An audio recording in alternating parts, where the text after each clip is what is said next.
যে রায়টা হয়েছে এই রায়টা হলো একটি হিংসামূলক রাজনৈতিক কারণে জনাব তারেক রহমান সাহেব শহীদ প্রেসিডেন্ট জিয়াউর রহমানের ছেলে, বাংলাদেশ জাতীয়তাবাদী দলের উত্তরসারী, ওনাকে যদি কোনো ধরনের হামলা বিভিন্ন ধরনের মামলা দিয়ে তাকে দূরে রাখা যায় তো এই ফ্যাসিস্ট আওয়ামী লীগ এই দেশে রাষ্ট্রীয় ক্ষমতা বেশি দিন থাকতে পারবে।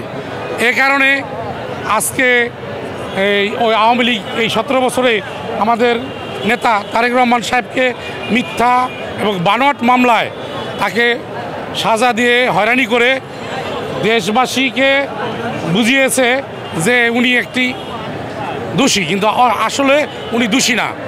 ওনাকে যে যা কিছুই বলুক, আওয়ামী লীগের যে অনেক নেতারা আছে ওনারাও বলে যে তারেক রহমান সাহেব নির্দোষ, কিন্তু সম্পূর্ণ রাজনৈতিকভাবে তাকে হেয়পূর্ণ করার জন্য এবং বাংলাদেশ জাতীয়তাবাদী দলকে ধ্বংস করার জন্য এই ধরনের মামলা রাতারাতি রায় দিয়ে এই ফ্যাসিস্ট সরকার, আওয়ামী লীগ সরকার আমাদের দেশনায়ক তারেক রহমান সাহেবকে বিভ্রান্ত করে, মানুষকে বিভ্রান্ত করে এই দেশে একটি দুঃশাসন রাজতন্ত্র বাকশাল কায়েম করে গেছে।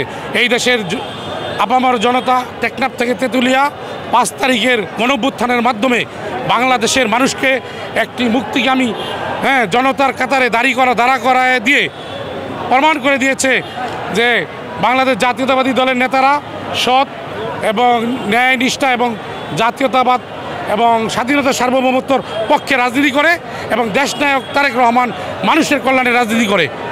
আমি এই বিশ্বাস করে আওয়ামী লীগের কোনো মামলা, কোনো আদালত এই দেশের জনগণ বিশ্বাস করতো না।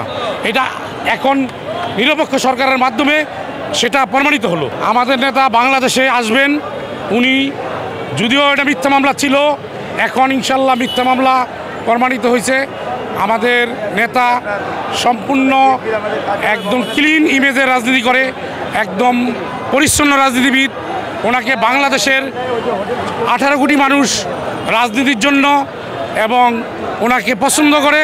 ওনার কথা, ওনার চালা চলতি এবং ওনার স্বাধীনতার বিশ্বাস, ইসলামী ধর্ম বিশ্বাস, সব কিছুতে উনি বিশ্বাস করে বিদায় আজকে উনি অপেক্ষা করছে, আমাদেরকে অপেক্ষা করতে বলছে যে এই ধরনের একটা পরিস্থিতি ইনশাল্লাহ আল্লাহ একদিন করবে। সেই ধরনের পরিস্থিতি হয়েছে। একজন আমাদের নেতা বীরের বেশে ইনশাল্লাহ বাংলাদেশের মানুষের পাশে এসে দাঁড়িয়ে এই 68,000 গ্রাম বাংলার মানুষের যদি আল্লাহ চায় উনি নেতৃত্ব দিবেন ইনশাল্লাহ।